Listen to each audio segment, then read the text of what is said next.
بسم الله الرحمن الرحيم. إن الحمد لله نحمده ونستعينه ونستغفره ونعوذ بالله من شرور أنفسنا ومن سيئات أعمالنا. من يهده الله فلا مضل له ومن يضلل فلا هادي له. وأشهد أن لا إله إلا الله وحده لا شريك له وأشهد أن محمدا عبده ورسوله. اللهم اغفر لنا ذنوبنا ووفقنا لكل ما تريد وتحب وترضى. وصلى الله على محمد وعلى آله وصحبه أجمعين. پیغمبری خدا صلی الله علیه و سلم حدیث که فرمید که شیخ البانی فرمید حسن لغیرهم حدیثا فرمید احب الناس الى الله انفعهم للناس. خوشویسترین بندکانی خوشویسترینی خلقی لاری خوای پروردگار و یک زور لهمیان بسوتر بو خلقی. و فرمید احب الاعمال الى الله عز وجل سرور تدخله على مسلم. و خوشویسترین کرداریش لای خوای پروردگار ئەوەیە کە مسلمانێک دڵخۆش بکەی، خۆشیەک داخل دڵی مسلمانێک بکەی و مسلمانێک دڵخۆش بکەی. تەکشیف عنه کوڕبەتەن موسیبەتێکی هەیە لەسەری هەڵیگری، کوڕبە و غەم و ناڕەحەتێکی هەیە لەسەری هەڵیگری. تقضي عنه دينا قەرزاریەکی هەیە لەسەری لای بەی. ئەو تطرد عنه جوعا برسێتێکی هەیە تێریکەی. وأفرميت ولئن أمشي مع أخي في حاجة أحب إلي من أن أعتكف في هذا المسجد، يعني مسجد النبي، شهرا. وقال حبو حاجتي إنساني مسلمان بو حاجتي مسلمان برو كاريكي هبي بوي أنجام دم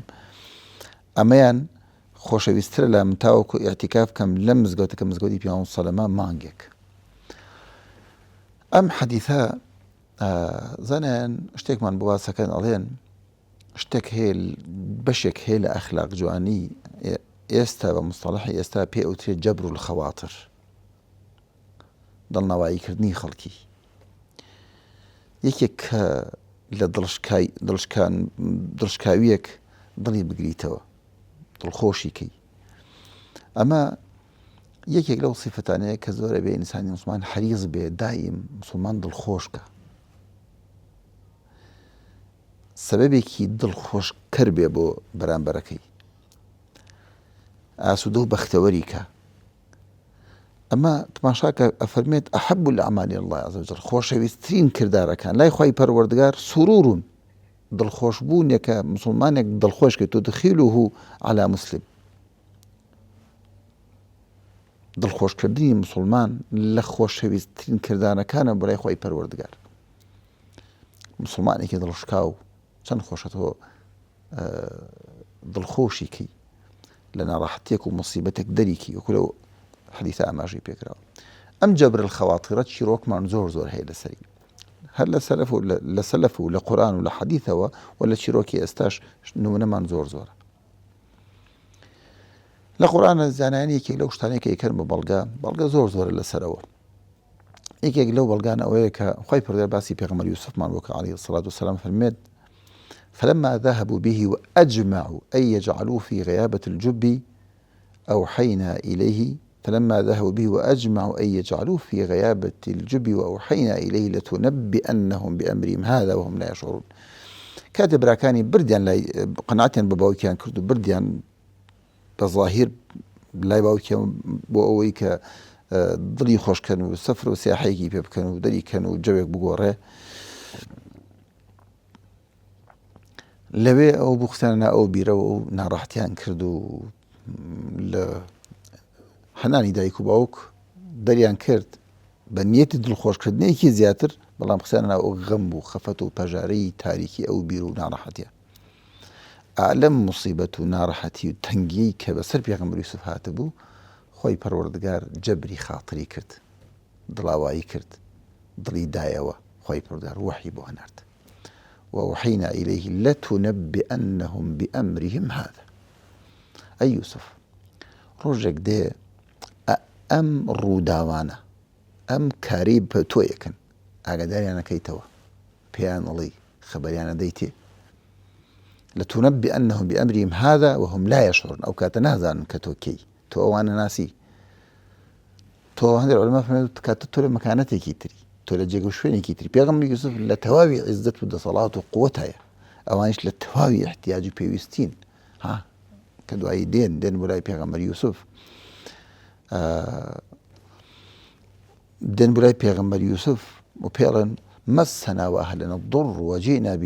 ببضاعة مزجاة توشي ضر فقيري وجاري وناڕەحەتی باسی حاڵی خۆیان نەکەن بۆ پێغەمبەر یوسف ئەویش کێیە کاتە عەزیزی مسر و گەورەی مسرە نازانن ئەمە یوسفە خوای پەروەردگار لەو ناڕەحەتیە ئەمە ئەخاتە دڵی وەحی بۆ پێغەمبەر یوسف ئەنێرێ دڵنەواییە کات ئەمە خوای پەروەردگار بۆ عەبدەکانی ئەیکا و لە عەبدەکانیش داوا کراون ئەم دڵخۆشی و سرور و دەرکردنی خەڵکی لە ناڕەحەتی یەکێک لە بەشێکی گەورەی ئەخلاق جوانیان بێت ئەگەرنەوە ژنێک دایکێک بە مناڵەکەی ئەڵێ کوڕم ئەو ماڵی دراوسێمان بڕۆ داوای خوێیان لێ بکە کوڕەکە ئەڵێ با دایەگیان ئەم ماڵێکی دەوڵەمەنە بن ماڵێکی دەوڵەمەنە بن ئەو دراوسێشیان دراوسەیەکی فەقیرە بێ ئەم ژنە دەوڵەمەنە ئەم ماڵە دەوڵەمەنە ئەم دایکە بە کوڕەکەی ڕێت داوای خوێیان لێ بکە ئەڵێ دایەگیان خوێ بۆ چییە ئەو خوێیەکی زۆرمان هەیە لە ماڵ بۆ لەو ماڵە داوای خوێیەکەی ئەڵێ کوڕی خۆشەویستم ئەم ماڵە فەقیرن هەژارن زۆر جار پێویستیان بێ ئەمە بۆ داوایشتمان لێەکەن پێم خۆشە جەبری خاتریان بکەین بە من دڵیانە بدەمە من پێویستم بە خوێنیە بەس بۆ ئەوەی ئەوان وا حاڵی بن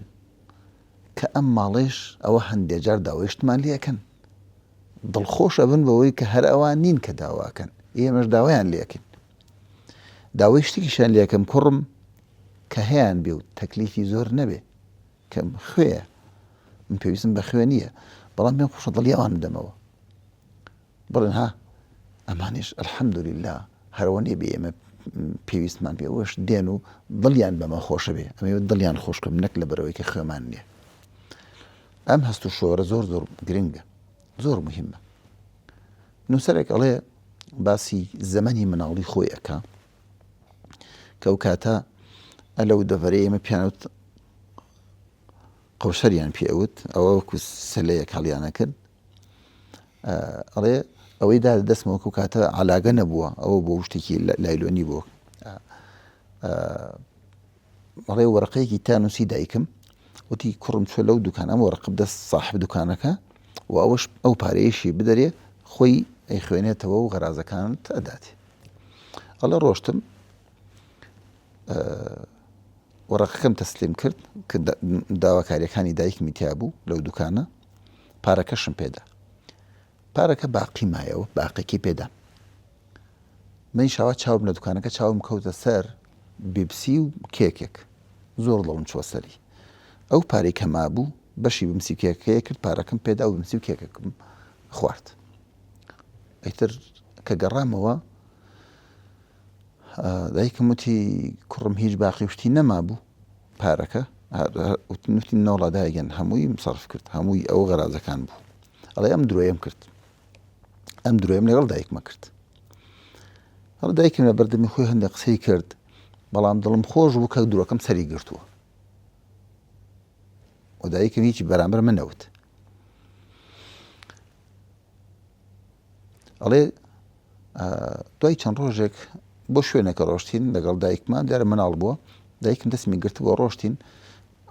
لایدا ئەو دوکانی کە 3 ڕۆژ پێشەوە کە منی هەناردبوو شتم لێ کڕی من ئیشی خۆم لەبیر چوو بوو دەمزانی دایکم باسێکی ئەواکە وت تێریە فڵان کەس شت گران بووە بە ساحب دوکانەکەی وت تی نەوەڵا شتەکان هەرۆ خۆیەتی وتی ئاخر بەرە 3 ڕۆژەکە من ئەم مناڵەم هەناردووە بۆ ئەو شتانە و باقی نەبوو دایکی دارێ سەری شتەکانی ئەزانی ئەڵێ کە وای وت من لە شوێنی خۆم شۆک بووم زۆر ترسام جاریرە ئەڵێ ئەو زەمانەش زەمانێک بوو دایک و باوک هەیبەتیان زۆر بوو وەکو ئەم زەمانەی ئێمە نییە واڵێ نووسەر ئەڵێ زەمانێک بوو دایک و باوک هەیبەتیان زۆر بوو مناڵەکان زۆر احترامی دایک و باوکیان ئەگرت و لێشی ئەترسان عەیب و نوقسانیەکانیان دایک و باوک پیان بزانێ ئەڵێ مناڵەکە ئەڵێ کەوتی شت نەگۆڕاوەتی خب تۆ باقیت نەداوە تۆ لە شوێنی خۆم وەستام زۆر ترساشم ئەم کوڕە بڵێ وڵا ئەم صاحب دوکانە بڵێ وڵا کوڕەکەی تۆ بیبسی و کێکی خواردو و باقەکەی لەوە بووانە ئەڵە زۆر ێرە سێرێکی منی کرد صاحب دوکانەکە کە سێرێکی کردم من زۆر ترسام وتی ڕاستەکەی ئەو ڕۆژە من زۆر سەرقاڵ بووم ئەو ڕۆژە زۆر سەرقاڵ بووم باقەکەم نەناردوێتەوە ئێستا تێ باقەکەت دەمە یان شتێکە ئەوەی لە باتێەوە من زۆر لە شوێنی خۆمە هەر لە ترسێ و مووقفە شۆگوو ترساوم هەر تەماشامان کرد ئەڵێ تریانەوەی کە باقی پێداویان شتی بردووە دایکم کە ڕۆشتە دەشتۆ من هەر لە شوێنی خۆم مەستاوم جاری هەربەری نەدابم ئەو مووقفەکە پرسیاری دایکم و ئەڵێ بەڵام وا جوابی داوە وتی ئەم صاحب بە دایکی وا وتی و ڕۆژە ڕاستەکە زۆر سەرقاڵ بووم باقیم پێ نەداوی ئەڵێ دایکم چۆ دەشتەوە من هەر شوێنی خۆم مەستاوم بە چپەیەک لێم نزیک بووە وتی کوڕم ئەو ڕۆژەی خواردنەکەی بیبسی کێکەش با لەسەر ساوی من بێ و تۆ داوەتی من بووی بەڵام بۆ جاریتر نازانم وابێیان نابێ نەسەحەتێکی کردم کە مشتێکی باش نییە و ئەمانە بە لوتفێکەوە تەماشاکە ئالێرەش تعلیقێک لەسەر ئەمادە قسەیەک لەسەر ئەماکە ئەڵێ ئەو نەفسە پاکانە کە دڵنا کە تەریقی نەکردمەوە کە منی نەشکاندەوە کە مڕاحەتی دڵی کردم و نەسەحەتەکەشی کردم ئێمالی نەکردم هەراوە بڕوە پێیوتمەوە غەڵەتە بەڵام لەوێ تەریقی نەکردم ئەڵێ ئەم نوفوسانەش کە من ئێستا بەداخەوە ئەمە چیرۆکی لەمانەمان زۆر زۆرە کە مامۆستایەک یەکێک لەو چیرۆکانەی کە باس ئەکرێ مامۆستایەک ئەڵێ ڕۆژێک قوتابیەک ئەڵێ سەعاتێکی لە قوتابخانە من مناڵ بووم سەعاتێکی برادەرەکەم دزی برادەرەکەم وتی سەعاتێکم پێ بۆ سەعاتەکەم دزراوە ناشدام کێ بردوێتی لەم پۆلە براوە ئەڵێ مامۆستا وتی هەمووتان بێن هەموویان ڕێز کرد و هەمووتان چاوتان داخن کەس چاو نەکاتەوە ئەڵێ تەفتیشی هەر هەمومانی کرد سەعاتەکەی لە باخەڵی من دەرکرد دوایی تەفتیشی هەر هەمووی کۆتایی تەواو کرد دوایی وتی ئەمە سەعاتەکەیە هی کێیە بە صاحبەکەی وتی بە قوتابێکی وتی ئەمە سەعاتەکەتە سەعاتەکەی بۆ گەڕاندووە ئەو قوتابی ئەڵێ مامۆستا منی تەریق نەکردەوە لە ناو پۆلە پێی نەوتم بۆچی بردووتەوە ئەمانە دارن هەندێک نەسیحەت و ئامۆژگاری کردو دزی شتێکی خراپە و تاوانە و ماسیێتە و خراپە ئەومانە و بەڵام باسی منی نەکرد و هیچی نەوتیانی هیچ ئاماژێکی بە من نەکرد ئەڵێ کە گەورە بوون رارێکیان زەمانە هاتوو ڕۆژت مامۆساکەم بینی لە شوێنەکە ڕۆشتم بۆ لای منە ماچ کرد و ڕێزم لێ گرت و مامۆستا وەڵی من زۆر سوپاسی تۆکەم وەختی خۆی بە مناڵی ئەوە من بووم سەعاتەکەم برد و تۆ پێت زانیم و لە باخەڵە دەرکردم و لەو خەڵکیشە تەریقت نەکردم ڕێوتی کوڕم بەخوا ئەوە ئێستا ئەزانم کە تۆی چونکە ئەو کاتێک کە من تەفتیشی هەمووتانم کرد خۆشم چاوم داخستە بوو بۆ ئەوی نەزانم کامتانم بەڵام دوای ئامۆژگاریەکانم کردو و نەسەحەتەکانم کردو بەبێ بزانم ئەوەی ئێستا ئەزانم تەماشای ئەم ئاستە بکەن ئینسان لەگەڵ خێزانی خۆیە لەگەڵ مناڵی خۆیە لەگەڵ دراوسەی خۆیە لەگەڵ خەڵکە هەوڵدا قسەیەک بکە دڵی خەڵک خۆشکە حتا زانیانە فەرموون سوعبەت هەموو شتێک لە ئیسلامە بۆ مەطلبێک دانراوە سەر مانگی ڕەمەزان كتب عليكم الصيام كما كتب على الذين من قبلكم لعلكم تتقون بۆ ئەوی فێری تەقوای تابن نوێژ ئەقیم الصلاة لە ذکری مەقصد لە نوێژەوەی کە ئینسان یادی خوای پەروەردگار بکە إن الصلاة تنهى عن الفحشاء والمنكر هەموو عیبادەتەکان سوعبەتکردنیش هەدەف لە سوعبەتکردن کە ئینسان قسەی خۆش بکە دڵی بەرامبەر خۆشکە بەڵێ ئێمە کە هەدەفی شتەکانمان لێ تێکەڵ بووە ئێستا زۆر جار هەیە جەرگی بەرامبەر بڕێ بە سوعبەتێک کە ئەسڵ وایە کە ئینسان دڵی شیشکە دڵی بێنێتە جێ و بۆ ئەوەی زەردەیەک بخات پێکەنیەک بخات سەر لێوی بەرامبەرەکەی و دڵی خۆشکە نەک دواییش کە بە سوعبەتێکی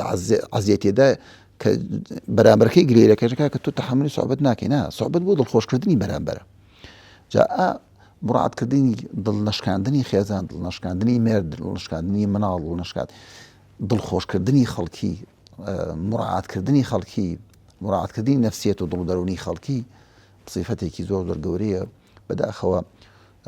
زۆرمان مبتەلان زۆر چاکە نەسیحەتی یەکتر بکەین بم صفتانە چونکە ئەخلاق جوانی لە ئیسلام مەکانەتی زۆر زۆر بەرزەیە و پێغەمبەری خوا صلی الله عليه وسلم فەرمێت أحب الأعمال أكمل المؤمنين إيمانا أحسنهم خلقا کامڵترین دیندارە و کەسەیە کە ئەخلاقی جوانتر بیان فەرموویانە پێغەمبەری خوا صلی الله عليه وسلم فەرمێتینە پیسانە لێک یا رسول الله من أحب عباد الله إلى الله کێ خۆشەویستی بەندەکانی خوای پەروەردگار لای خوای پەروەردگار فەرمووی أحسنهم خلقا ئەوەی کە لە هەمووی ئەخلاقی جوانترە ئەم بابەتێش زۆر هەڵەگرێەوە پێغەمبەری خوا صلی الله عليه وسلم فەرمێت ما من شيء أثقل في ميزان العبد هیچ شتێک قورستر نییە لە میزانی عەبد ڕۆژ قیامەتە وەکو ئەخلاق جوانی بۆ زانانە فەرموون لە دوای تەوحید ئەخلاق جوانی میزانی عەبد زۆر زۆر قورسەکە خۆی پەروەردگار أخلاقی هەمومان بەرزکە و جوانکە و کاتێک لەم دنیا دەرمانگە خۆیمان لێ ڕازی بە وصلی الله على محمد وعلى آله وصحبه أجمعين